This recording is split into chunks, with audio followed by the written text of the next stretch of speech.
tools in particular, which are climate change informed intensity duration frequency curves, which is a really useful tool, something that we're really excited about, that was put together by a team led by the RAND Corporation. It came out back in August. And then I'll just wrap up by sort of putting in a plug for a couple of things that are on the horizon and seeing if there's any interest from you all and maybe being involved in some of those efforts potentially. So I think Mike mentioned that you guys are aware of some of this work, but I'll just touch on it briefly because I think it's a good stage setter. My organization, CSN, worked for about 2 years on a series of 4 different memos on climate change and stormwater management. So up on the screen, you have a link where you can find all 4 of those reports, as well as 2 condensed fact sheets that kind of walk through them in a much more succinct way. I'd probably recommend starting with the fact sheets. There's also a webinar that kind of does it in a audio-visual fashion as well.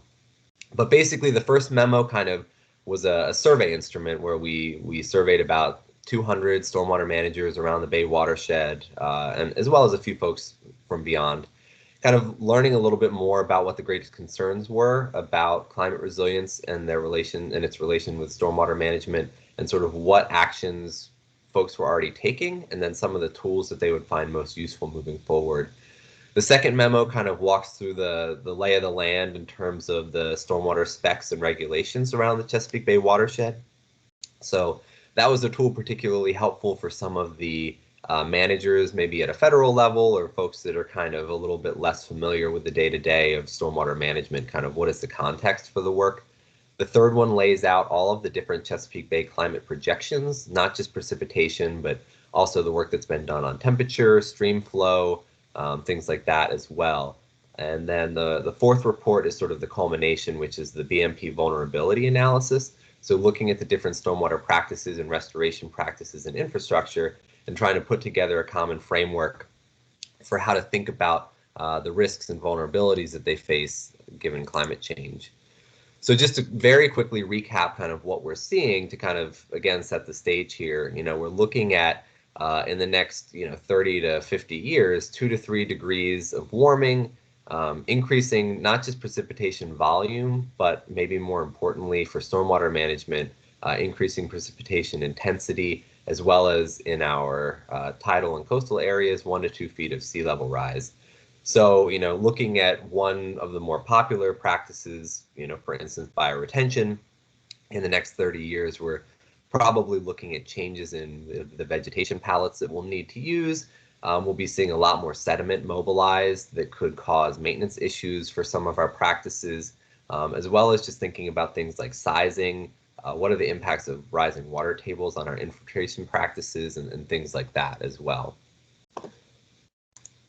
So we sort of laid out this framework of BMP risk and vulnerability, kind of thinking about these practices and infrastructure anywhere from, a risk of catastrophic failure due to climate change, which is where, we have a failure of a practice, but it specifically results in a risk to human health and public safety, kind of all the way down through like diminishing water quality performance to, what we sort of call an anticipated failure, which is regardless of climate change due to increasing development and impervious surfaces, to lack of maintenance or whatever, we expect some practices to fail over time anyways. That's just the reality of these BMPs. They have a lifespan, and when they run out, they don't work anymore, right? So we kind of looked at this risk through a series of key factors, including the age of the practice, the location in the watershed, and then the design and maintenance condition of those practices. So just to give a very quick example, I'm not going to walk through all of the report, but I'm just trying to sort of set the importance of some of this work is, looking at our upland low impact development or green infrastructure practices, they're sort of already maintenance needy. They're smaller practices. They're not really designed for dealing with water quantity. They're really designed for water quality, right? And so, they're highly distributed, and they're vulnerable in a couple of ways because they are not really meant to handle large volumes. They're really susceptible to erosion in the practices, things like bypass and overflow. So if we get more rainfall in more concentrated events, a lot of that water is simply going to to go right over top of these practices, or maybe not even enter them in the first place. With more sediment being mobilized in the drainage areas, it's likely to clog up a lot of our filter media, and then of course distressed vegetation. A lot of those vulnerabilities are really kind of due to flawed design and maintenance conditions that are just exacerbated by climate change, things like undersized curb cuts or improper design elevations, preferential flow paths throughout the practices. Those things exist already, and climate change is really just going to kind of bring them to the forefront. We also looked at conveyance practices, we looked at ponds and wetlands, and we looked at stream restoration and stream corridor practices in this vulnerability analysis as well. I won't go through each of those, but for something like conveyance systems, they really kind of stood out because they can serve as a choke point in the watershed, something that's undersized. It can cause backups and flooding issues in the upland areas as well, especially in some of our roadside ditches that are more rural. They're kind of softer practices. They have high risk of erosion. And there are a lot of interactions as well with tidal flooding when it comes to these conveyance networks as we get submerged outfalls, for instance, reducing capacity within those drainage networks. So there's a couple of other tools that are available as well. If you're more of an audio-visual learner, we have a ton of webcasts and webinars that we've put out with a range of experts. This past spring, we did an event called the CSN Runoff Rendezvous, where we had a series of different talks with 4 to 5 experts on each panel to talk about what are the future projections, what might they mean for future stormwater design and planning. How are we sort of shifting the balance to some extent between implementing practices specifically for water quality protection with this kind of increasing need to deal with localized urban flooding, and then kind of looking ahead to what the next generation of stormwater criteria might look like. So these were this spring. We have several others that have come out even since then as well. On the horizon, this is a pretty technical report, but some of you might find it interesting. Virginia Tech has been working on trying to synthesize all of the available literature on climate change related impacts to agricultural, urban, and tidal water best management practices, kind of specifically in the context of, what is the range of uncertainty? How does climate change affect the variability of outcomes from those different practices? It's a little bit difficult to kind of pinpoint and say climate change will mean that this BMP will be less effective at reducing nitrogen by this percentage or something so precise as that. But we can think about the types of systems, the processes that the different practices use to provide water quality benefits, and then think about where climate change might weaken some of those processes, and we can make the selection of our practices a little bit more robust or resilient in the face of climate change. So I'm actually reviewing that report right now. It should be out in December, maybe January, if there's a little bit of a delay. And then you all might be aware of this one as well. I think DNR was a partner in this, but John Butcher from Tetra Tech worked on a report through the Chesapeake Bay Trust Restoration Research Grant Program. And this was a really useful kind of complement. He looked at some climate change projections for his own set of downscaled climate change informed intensity, duration, frequency curves for the state of Maryland.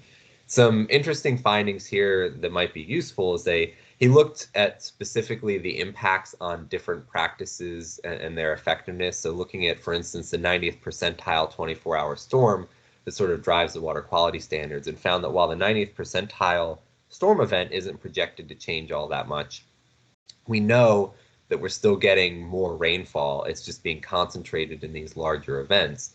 So the way that we think about it is, maybe those water quality practices are still effective at treating the design storm they're meant to, but now we have all of this kind of additional untreated flow that's bypassing our practices. Similarly, he looked at conveyance infrastructure and said, using historic Atlas 14 data, a lot of our, roads aren't going to overtop at all at the 100-year storm. But looking ahead to 2055, almost 50% of the 100-year storm events are going to overtop our roads. And we're starting to see overtopping in 2055 at events as small as the 25-year 24-hour storm event. So I put all that out just to kind of say that there are a lot of resources available, but what I really wanted to dive into a little bit more with my remaining time here is this climate change informed IDF curves that were produced by RAND for the Chesapeake Bay Program Office. So this is just a shout out to say I did not produce this work. I am sort of part of the outreach arm of this effort. I'm kind of, as the coordinator for the work group, really just trying to spread the word about these tools. But Dr. Michelle Miro, Dr. Costa Samaras, and Dr. Art DeGaetano were really the leads on developing this tool, developing, the project, and they have a much more detailed webinar available where you can hear sort of straight from them what, how the tool works, get the detailed methods of how it was developed if you have questions about sort of what data sources were used, those kinds of things if you really want to get into the nitty-gritty of the climate science there. So that webinar link is here. It's like an hour and a half, so it's a commitment if you want to dive into it, but it's a nice resource as well. So what we have actually is, and I'll walk through it in just a second to give you a demo, but this, web-based tool where you can go in and for every county in the Chesapeake Bay watershed, you can pull up these projected intensity, duration, frequency curves that are used to determine, the sizing of our stormwater infrastructure, stormwater best management practices, as well as a number of other management objectives for different emission scenarios, for different time periods, for different return periods. So you can really kind of dive in and kind of get a sense of what these projections look like in the future. So, with precipitation and intensity, as I've mentioned, both volume and intensity are expected to increase. And the reason we need these projections is that, taking a look at what is traditionally driven our sizing criteria, which is the Atlas 14 data from NOAA, it really doesn't give us a good sense or prepare us for the future conditions. There's been a number of studies now that show this, they call it non-stationarity, right? So assuming historical climate data is representative of future conditions is no longer a valid assumption to make, and it can lead to underestimating extreme events in the future. And we're already seeing that in observed data, not just in projected data. So this was a study that was done by Jordan Fischbach and some colleagues at RAND, where they looked at observed 24-hour rainfall events at a watershed in Pennsylvania from 2003 to 2018 compared to the Atlas 14 expected events. And you're seeing across the board, both for small and large events, we're seeing those blue bars, the actual number of those storm events far exceeding what would have been expected if we were using Atlas 14 data.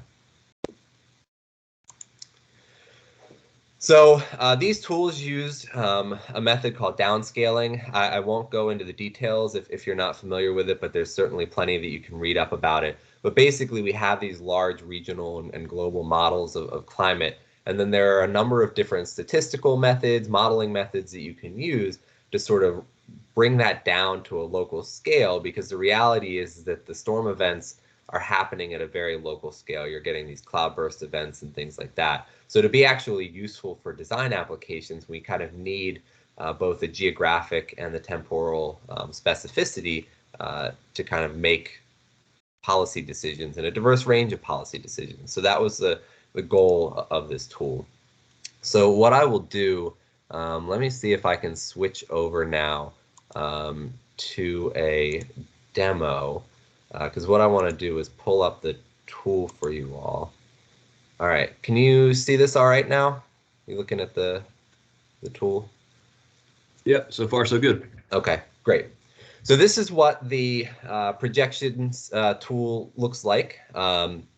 Your basic warning about display, but you have this map of the entire Chesapeake Bay watershed. And what I'll start with is I'll just sort of show you the different tabs here at the top. Technical resources, when you pull it up, there is a webinar available that they produced. It's got your citations. It has a little bit of detail as well as the full technical report. So if you're interested in sort of reading about all of the methods and the data, there is a full lengthy report that goes along with this tool where you can kind of learn about it in detail. There's also this really useful tab about using the data. So it breaks down what the correct applications of the tool are and the incorrect applications of the tool. Basically, what you have as an output are these, change factors, right? So it tells you specifically compared to the simulated Atlas 14 data for a time period, a historic time period of 1950 to 1999, how much do you need to increase those values for some future time period? So it sort of helps ground you a little bit in the ways to apply those and sort of what would be, I'll say pushing the limits of credibility in terms of use of the tool. And then again, there's sort of ways how you can, download the data, as well as kind of a walkthrough of how to use the tool. But I'll sort of do that for you here. So if we zoom in, for instance, on Maryland, and we'll take a look, let's say we want to look at, let's say, Queen Anne's County in Maryland. You can click on a county or a station, and it will pull up a chart or a graph of the IDF curves for that value. And you have the ability over on the side panel here to sort of toggle what you're interested in. So if you're interested in the 100-year storm event, you can select your emissions scenario, 4.5 being a little bit more conservative or maybe optimistic about our emissions reductions future versus, maybe more of a higher emissions or business as usual type of case. And then you can look at different time periods. These are presented as ranges. If you want to think about it differently, sort of a midpoint of this range is kind of the way that we might shorthand talk about it. So maybe a 2055 and a 2075 sort of projection here. And then area of interest, just Virginia added some additional funding to expand this map to the entire state, including outside the Bay watershed. Otherwise, you can zoom in just on the Bay watershed portion. So when you're looking at this chart, you have your IDF curve. If you kind of hover over any time frame on that chart, you can sort of look and see your projected 90th percentile confidence interval, your 75th percentile confidence interval. You also get your Atlas 14 value as it's simulated by the tool, as well as your projection. So you'll see here, you're looking at an Atlas 14 of 8.7 inches and a projection of the 100-year 24-hour storm of 9.15 inches. You can do this if you prefer to look at it in a table. You can pull up a table version of the chart and kind of scroll through it. You can, do comparisons. You can also download the data in a CSV form. Like I said, the way that the tool presents it, you've got your line that represents the median. You can toggle those confidence intervals on and off to sort of see it, grayed out. I'm going to pull this up to full screen so maybe you can see it a little bit better. So anyways, there's different ways of kind of looking at it. Looking at the data, you can, kind of bring different. This is your Atlas 14 confidence intervals as well as your projected confidence intervals. So you can, do this in a number of different ways. You can download the images here, on this sandwich chart. But anyways, you can do this for any county. The actual pins represent where the monitoring stations were located, but they're able to, project this for each of the counties in the Bay watershed using this method. So even if there isn't a little, flag or a pin here, you can kind of hover over. For instance, Howard County doesn't have a pin, but you can get that 10th percentile, 25th, median, 75th, and 90th percentile change factors. So I'll just one more time again mention that, for instance, a median change factor of 1.14 means that you would take that Atlas 14 value for the historic period, multiply it by 1.14 to get your projected depth for the 2020 to 2070 period. So there's a ton that you can do with this tool. It's kind of easiest to just sort of play around with it yourself. I think that that's kind of the best way to explore it a bit more. I think we have a lot of different options, ways that we can kind of play with it. But I think it's best to kind of experiment with it a bit on your own. So let's see if I can bring myself back up here. Bring my slideshow back. Okay, so the link again is in the presentation if you want to explore it a bit more. And again, I encourage you, if you want kind of a more in-depth run through of the tool, to check out the tutorial that is in those cross tabs at the top, or to check out the webinar that is linked here. You'll get probably a more thorough review than what I can offer in a couple of minutes here. And so just to wrap up before we take some questions, I just wanted to let you all know about some things that are on the horizon that might be of particular interest to you all.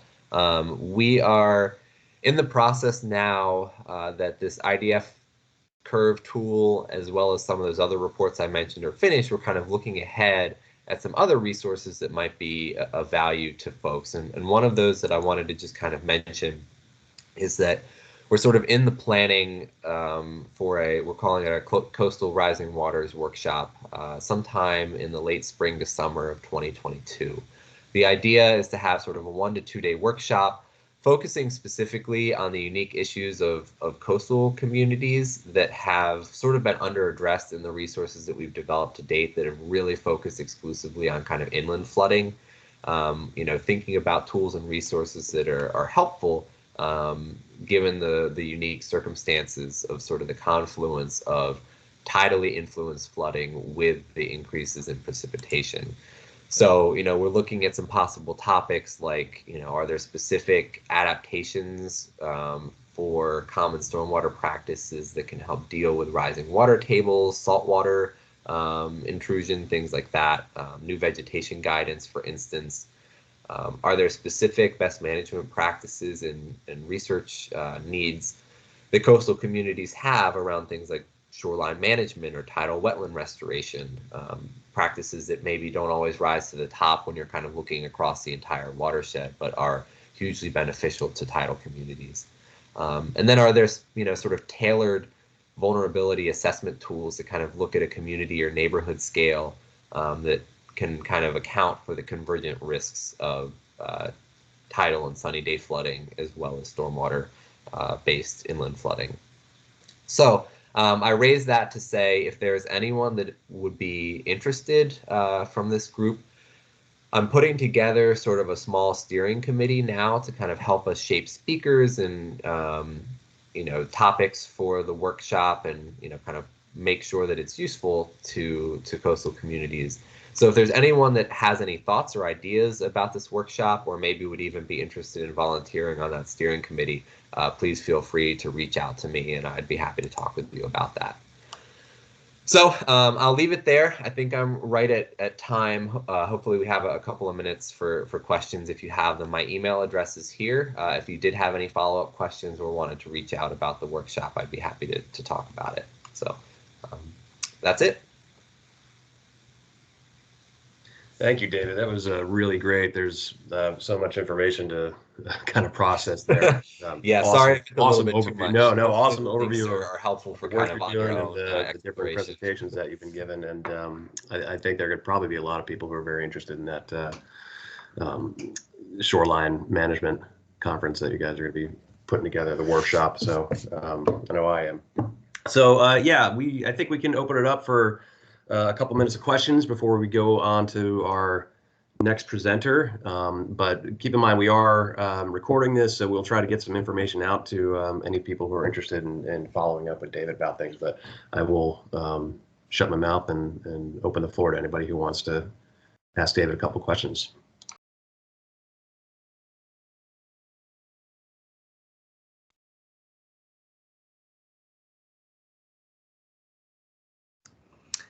I have a question, David. So one, is it okay if we put some links on our website directly to some of the information on your page? I think that would be really awesome, because get some of that front and forward.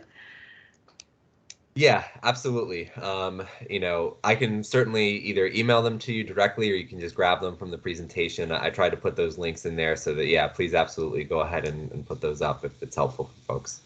Okay. And then two, we would love to participate in learning more about the workshop you're putting on and maybe helping sort of share some case studies that we have. And I'm wondering for the broader group, if folks wanted us to sort of act as a conduit to like bring examples forward, because I know we get them kind of all the time of these challenging, coastal erosion / stormwater / flooding questions on a very site-specific basis. And I don't know if that would be helpful to you. And if so, we could certainly act as a conduit to bring some of those examples forward.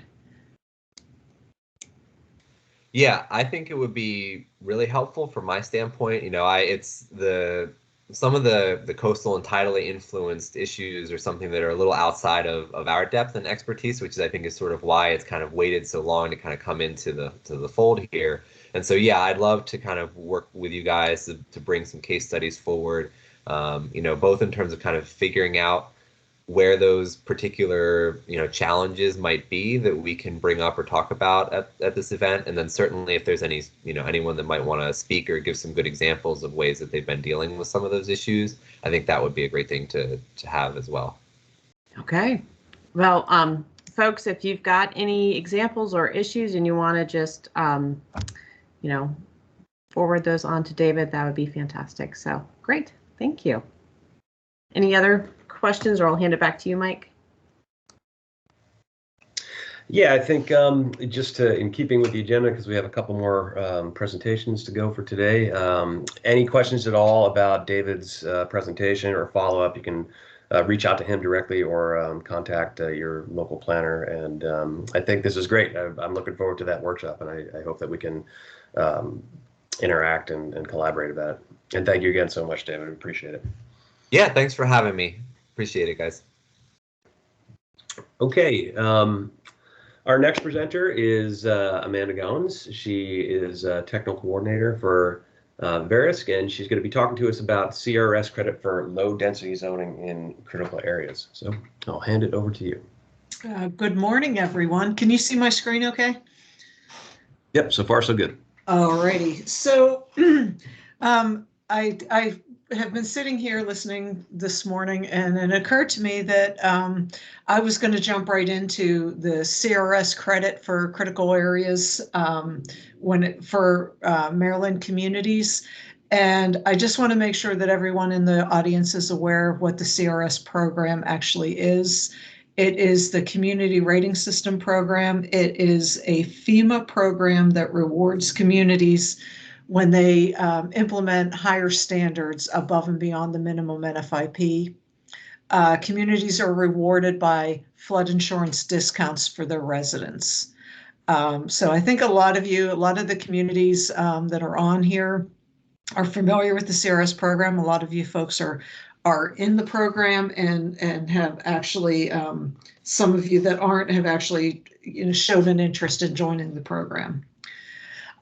So we wanted to talk a little bit about how communities can get credit, CRS credit for critical areas in their community. And this is going to be a pretty short presentation because it's pretty cut and dry, but I wanted to elaborate just a little bit. So when we're talking about what CRS credits, when it comes to things like low density zoning in critical areas, what we're going to be looking at right now is open space preservation. And I'll get into that a little bit more, but we're going to talk about, there is a element under the activity of open space preservation called low density zoning. And then we're going to talk about what we need to credit critical areas in CRS. We're going to need things like maps and regulations, as well as calculations of the areas. So the first thing I wanted to talk about is in general, our open space preservation credit. What we're trying to accomplish by giving CRS credit for open space preservation, obviously, is to keep the special flood hazard area in the community open. So it prevents damage to structures and free of development. And of course, it protects and enhances the natural floodplain functions. When we talk about open space preservation, there are several elements under this activity, and obviously I'm not going to get into each one of them, but we are going to talk real quick about open space preservation, and then we're going to get into low density zoning and how they differ and what we're looking for when it comes to CRS credit. So when we're talking about open space preservation, what we're looking for is parcels or areas in your regulatory floodplain. And when we say regulatory floodplain, that's your special flood hazard area that is shown on your firm, and any areas that you might regulate outside of the firm. So if you've got additional studies where you're regulating, you're enforcing your floodplain regulations outside the areas shown on the firm, we also credit those areas as well. And when we talk about open space, we're talking about no buildings, no storage, no filling is permitted in the open space. We also, when we're looking at open space, we don't count areas of open water. We don't count federal land. We don't count tribal areas, places where your regulations are not going to have an impact. So you're not doing any development in open water. So we ask the communities remove areas of the special flood hazard area that are over open water. And we cut it off, we say anything over 10 acres. So you don't have to sit there and go through every little pond in your community. It gets to be a little bit tedious. But the bigger open water areas, you're going to remove those from the calculation. We credit for CRS purposes the percentage of your special flood hazard area where these regulations or where these areas are in place. So we would not include areas with impervious surfaces. So if you have a park with a basketball court or a parking lot, that park is intended to be open, but what we would do is just remove the areas of impervious surfaces. We don't count areas, parcels with buildings on them, but if you have a large park with a nature center, we would just remove the area of the building as part of your open space preservation. And then we do not include where fill, storage, or other encroachments are allowed, including things like streets and railroad embankments, levees, linear rights of way, etc. But we will give credit for things like open side greenways or waterside greenways. Keeping in mind that what we're looking for is the land has to be intended to be open when we talk about open space preservation.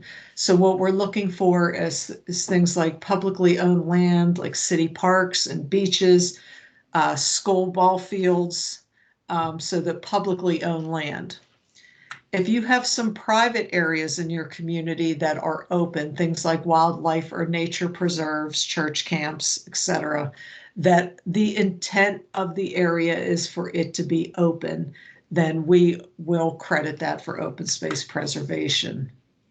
And of course, some communities have zoning or any other kind of regulations that would prohibit development in the special flood hazard area. So we would credit those as open space.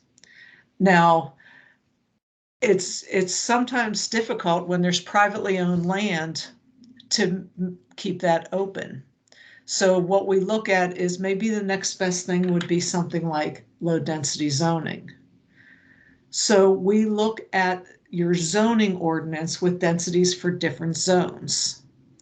And keep in mind that this is mutually exclusive when it comes to open space preservations. That's why I started with that, because if you can't keep it open, if you have something in your regulations that say that that you can't develop as much, then you would get some credit for this.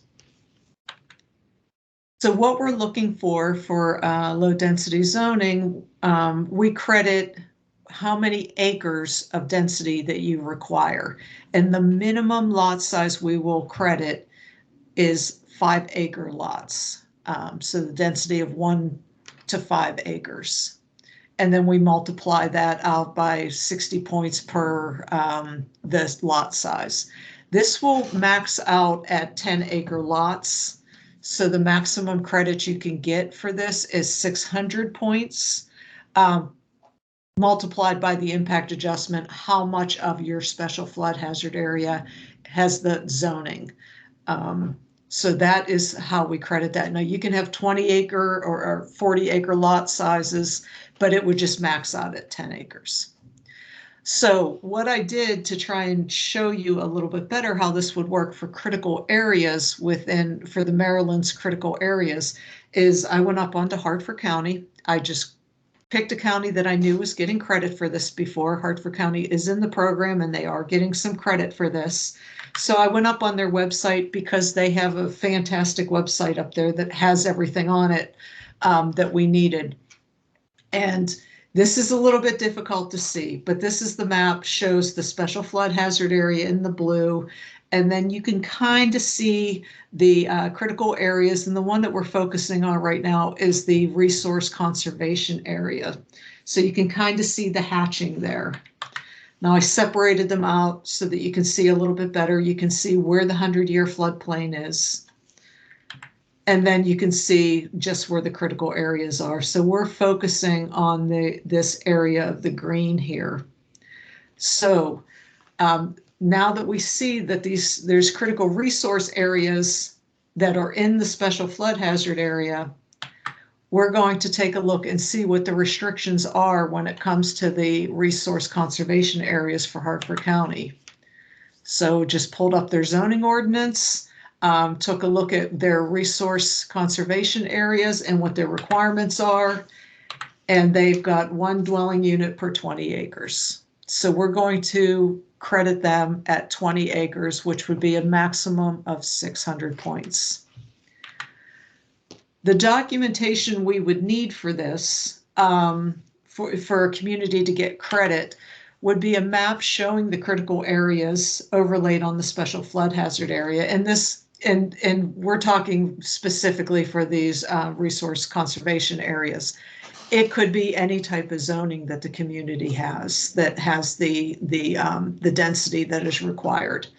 This particular one, we need to see where it is overlaid on the special flood hazard area. We would need the size or the acreage of the critical areas in the special flood hazard area. Now, it's going to be a little work for the community to maybe do the calculations. They'll have to go into their GIS. It's not difficult. They'll have to do some clipping, make sure that they're only getting the areas that are inside the special flood hazard area. We do not want to credit areas that are credited as open space. Again, open space restricts development. Low density zoning allows development, but not as much development as open space preservation would, or as no zoning would. And again, if you have multiple zones in your area, in your community, so maybe you have some areas that are 5 acres density, and then some other areas that are 10 acres or 20 acres, we could credit each one of those. You would just need to provide the information for for each one of those. So we would need a map showing each one of them. It could be the same map, but you differentiate the different acreages, and then the calculations for the sizes of the areas. And that's pretty much it, how you get credit for critical areas in your special flood hazard area for CRS purposes. Any questions? Told you it was going to be quick. That's absolutely fine. I think that's a lot of information to digest. It's I know it may not apply to all the jurisdictions, but hopefully there are some people who have not participated in the program yet that can kind of take this and run with it and maybe get some credit for what they've got. Does anybody have any questions for Amanda? I chose Hartford County because I know Havre de Grace is a small community and they had just enough critical areas in their community to receive credit for this. So I went up to and checked Hartford County. I looked at some other counties in those areas, and that was the first one I found that overlaid the special flood hazard area with their critical areas, which was really nice. Excellent. Looks like a good example, and we have your contact info, and I've recorded this presentation. So if there are any other municipalities that are curious about trying to get some credit in here, we can definitely help them out with that. I think some of the bigger ones are already receiving it. And again, if you think you're not, just reach out to us and we will take a look at it and see what is available to you.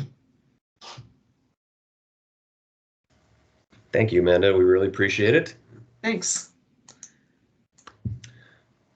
All right, moving on. We are going to shift gears a little bit and bring it back to home base and have a couple of our more knowledgeable staff talk to you about some measuring expanded buffers. We have Claudia Jones, our science advisor, and Tay Harris, one of the natural resource planners, are going to be broadening our minds about broadened buffers. So I will hand it over to you, Claudia and Tay.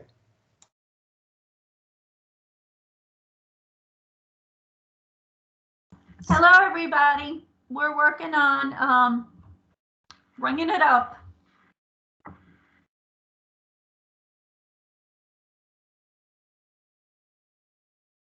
I think we may have it almost.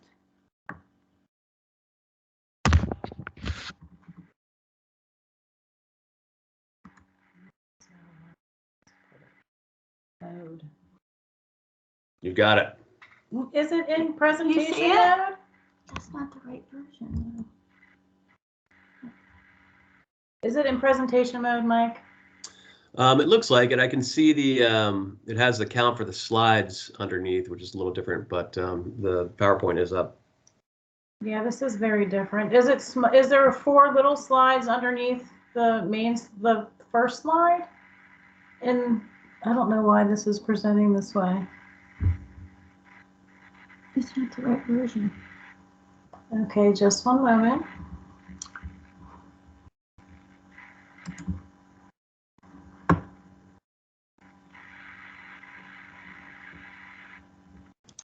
It has to be one of these two.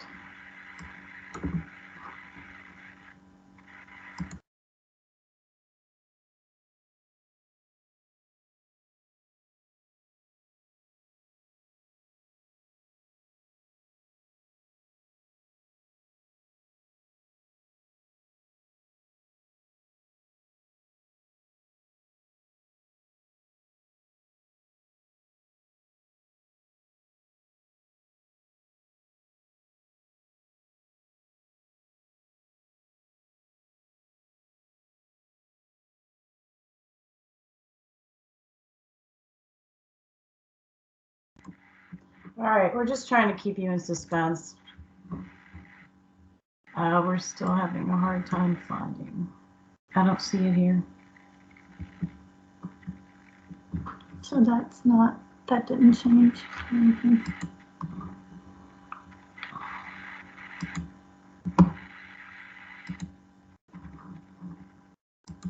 Yeah, we are definitely having technical difficulties. I've never seen it presented this way. Let's try this. Do you see it now?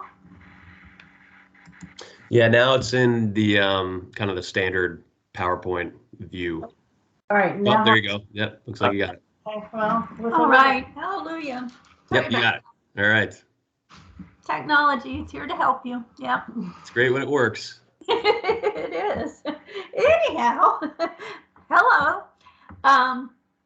We get quite a few expansion questions about the buffers, so we thought we would try to address some of those and go through the basic requirements, look at some examples of how different jurisdictions have kind of tweaked the regulations to adapt to their situations in their county, and then kind of zero in on steep slopes, which most of our questions are about steep slopes. With that, so the standard buffer delineation, it's always field delineated, and it's based on current site conditions.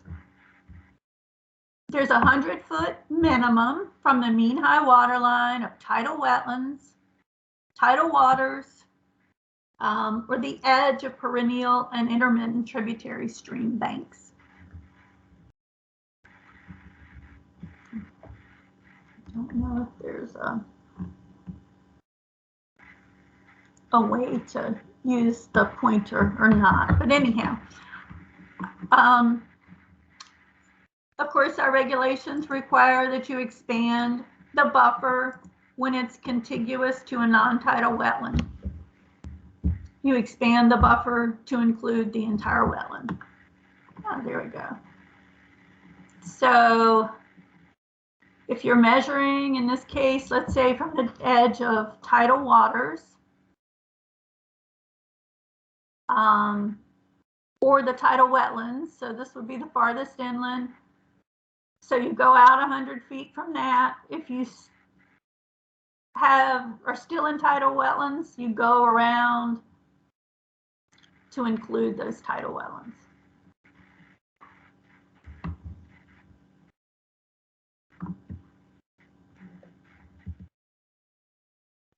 We also have expansion for wetlands of special state concern.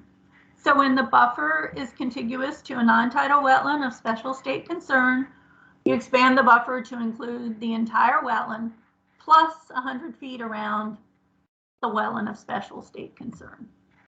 As an aside, there are 365 wetlands of special state concern that have been designated. They're designated by the Department of the Environment, and generally they include either rare plants or rare animals. I don't know how many are in the critical area. We also have an expansion for hydric soils. So if you measure out from your 100 feet and you land on that 100 feet, takes you to hydric soils. In this case, you would expand to include the hydric soils up to 300 feet. It's capped at 300 feet. So you either go to the landward edge or 300 feet, whichever is less.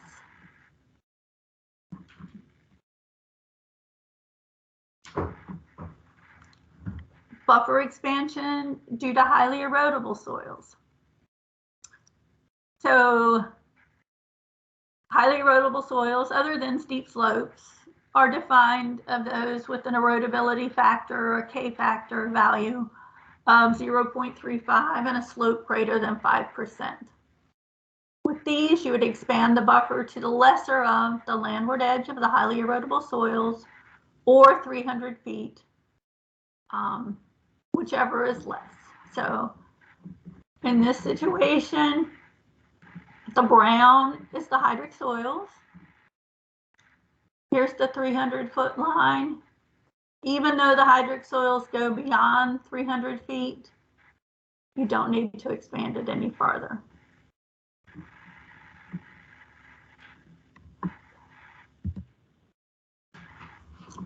And then the basic expansion for steep slopes. The regulations define steep slopes as 15% or greater. When the buffer is contiguous to a steep slope, you expand 4 feet for every 1% of slope, or go to the top of the slope, whichever is greater. The regulations tell us how to expand for steep slopes. So you're looking at, in this situation, you're looking at, you're measuring from mean high water, going 100 feet, you're still on steep slopes. You would average the rise over run, the change in elevation over that 100 feet, which would be 20%. Multiply that by the formula in the regulations, you get an 80-foot expansion. So you would add that 80 feet to 100 feet, and your buffer would be 180 feet, which would take you back here. Generally, if your steep slopes fall within the 100 feet, you don't need to expand any farther. However, at least one jurisdiction that I'm aware of, I think it's Talbot County, requires that you go beyond the steep slopes at least 25 feet.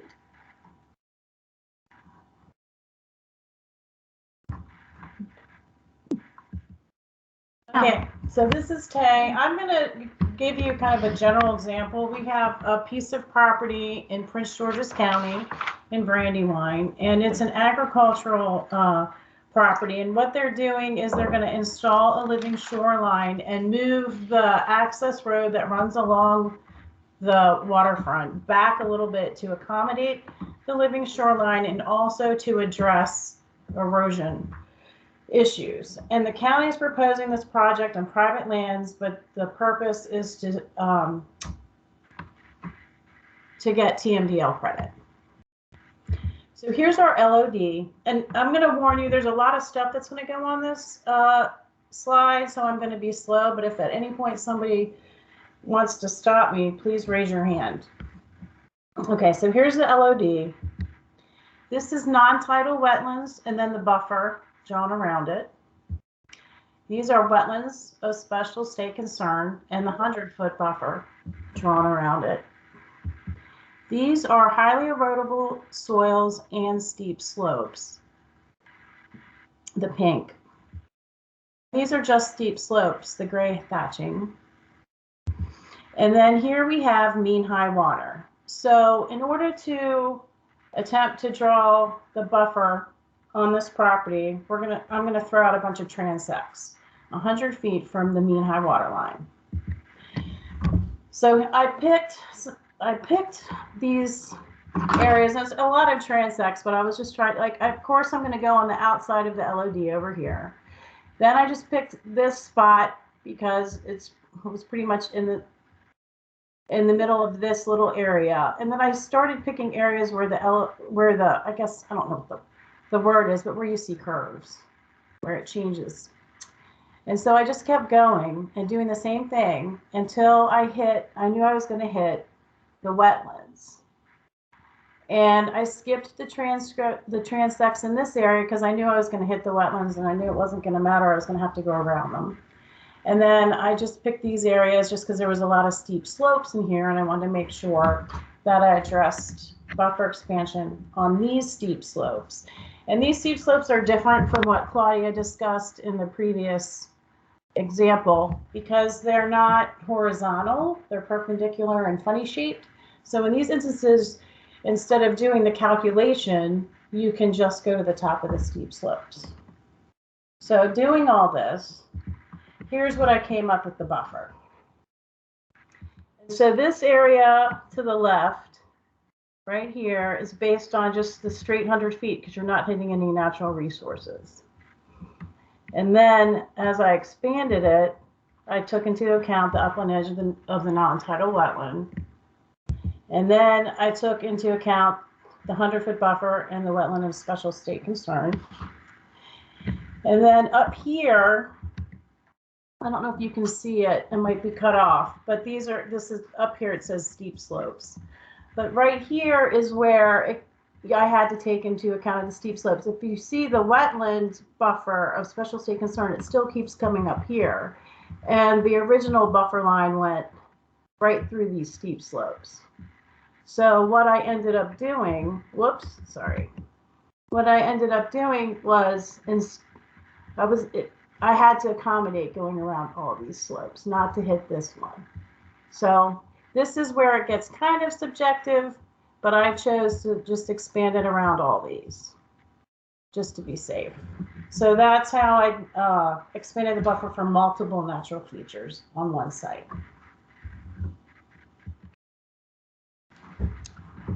Okay. As I promised, we're back to steep slopes. We get the question, what's the correct method to use when you're measuring steep slopes?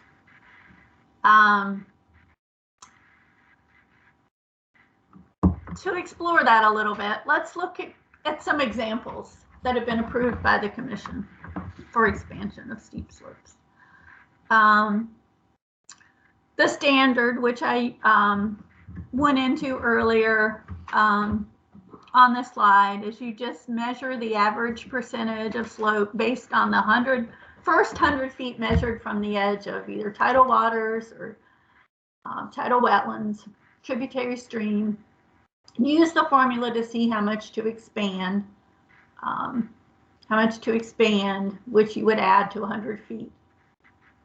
If that doesn't take you to the top of the slope, you go to the top of the slope.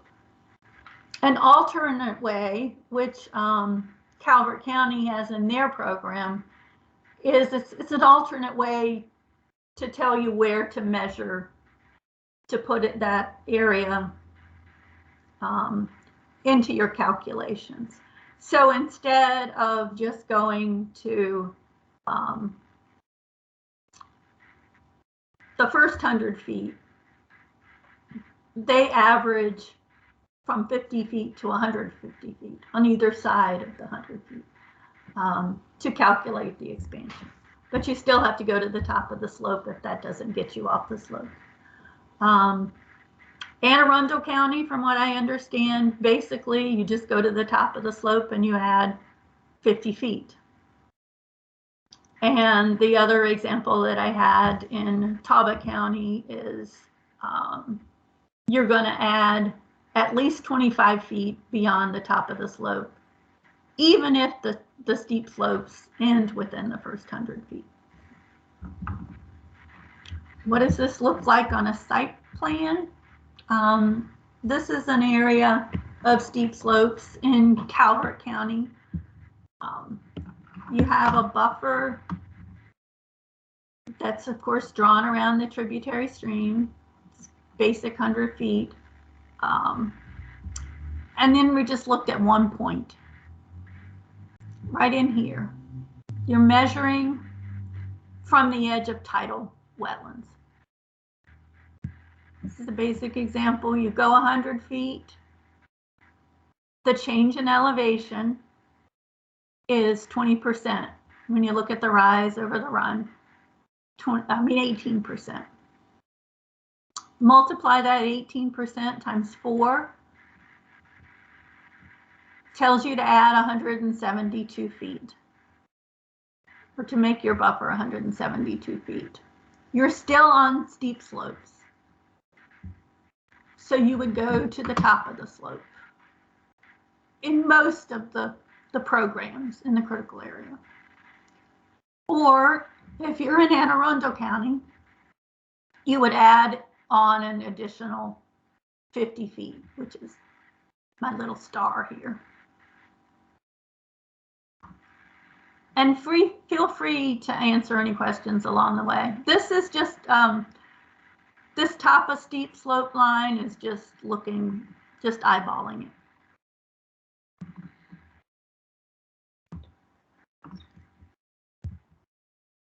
Now this is the same location, but looking at the way Calvert County does it, measuring, instead of starting your 100 feet at the edge of the tidal wetlands, you would start it at 50 feet and calculate the change in elevation, the rise over run over between 50 feet and 150 feet. That formula requires you to expand a lot more, because your slope, calculating it that way, is 32%. So if you calculate it this way, you would add 128 feet to your initial 100 feet, which takes you to 228 feet, which takes you off the map. Now, so you're done, obviously.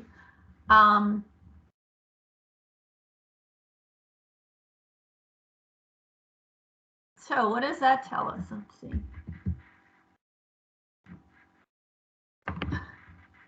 It essentially tells us that there really is no one way to calculate. The regulations were put in place to basically protect the slopes themselves, protect the integrity of the slopes. And by protecting the integrity of those slopes, you're also protecting whatever aquatic resources and other resources you have at the bottom of those slopes. So provided that happens, I hate to say the sky's the limit, but there's a lot of flexibility, just provided that those two things are happening. The only thing that we ask is that whatever method a local jurisdiction uses, that they be consistent. It should apply to all properties, and it really should be in your program, in your critical area program. And of course, staff would be more than happy to work with you to help you figure out what would work best for you if you have something that you would like to change.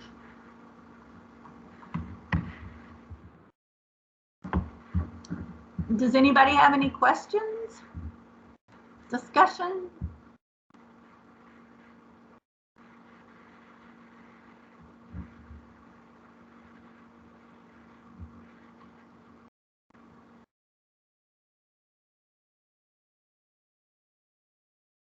I have a quick question.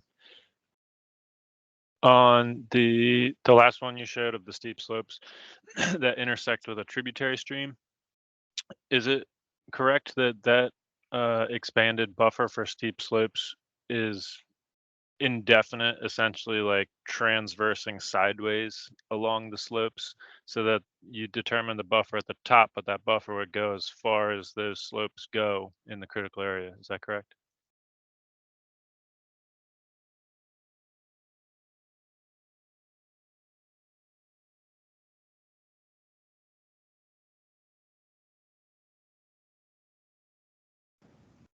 Can you guys pull the map up again that shows it?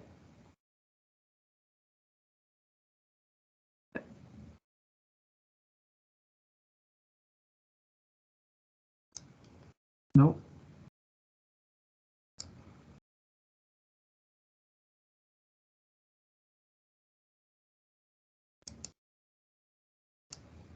Claudia, if you're talking, you're on mute. Hold on. We're pulling it back up. It's not on the screen anymore? Nope. Okay. I can find it again. Do you see it? Yep. Yes. Yep. Okay. Okay. So if you were to follow that north, you would go potentially indefinitely, correct? Yes. Okay. Yeah, I was just clarifying because there's some certain cases where the slopes, like if you're in a valley or something like that, where the slopes run a long distance, I think sometimes we get plans where they're confused, not understanding where that expanded buffer kind of came from when it links up to a tributary stream, or it links all the way back down to the water, but they happen to be 600 or 800 feet away from the water. Right. Mm-hmm. I don't know how it's. Does that make sense?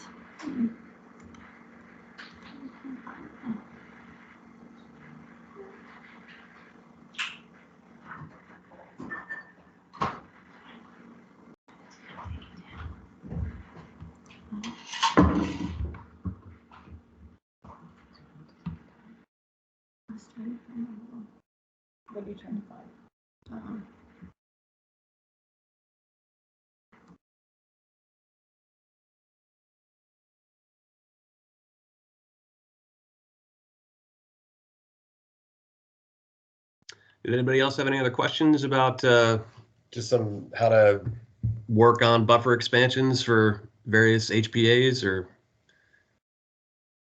again, I know that I think the salient point from the presentation, which was great. Thank you, Claudia and Tay. I'm sorry I missed it earlier, but again, there's no one way to kind of formulate this. It's a lot of it is based on some local conditions, but we just need to make sure that it's applied consistently and in the program.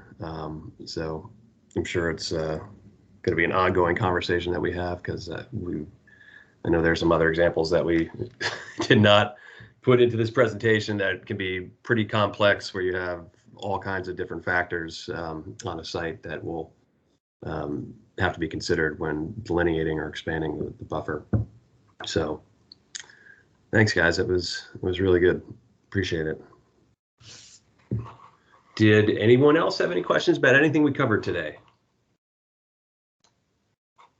If not, I might cut you loose a little bit early. I did put on the agenda the tentative schedule for quarterly planner meetings in 2022. We are going to try to go back to a format of having a couple of site visits per year. I believe probably the winter meeting and maybe the spring meeting will be virtual, and then we'll have a couple site visits, probably one on the eastern shore and one on the western shore, so we balance things out for everybody. But we have received some really positive feedback about having these meetings be virtual, so we can get more people to attend, and we can disseminate some information a little bit better or answer questions a little bit better. So we're going to keep up with that format as we move forward into the next year, and hopefully we're going to integrate some site visits again as well, because things seem to be getting under control in terms of the pandemic. So fingers crossed on that. And if there are no other questions, I just want to thank everybody for attending again, and I want to thank our presenters and thank Tay and Claudia for putting together the presentation. So I hope everybody has a great holiday. Happy Thanksgiving, and thanks for joining us this morning. Thank you. Thank you all. Thank you. Bye, everyone. Thank you.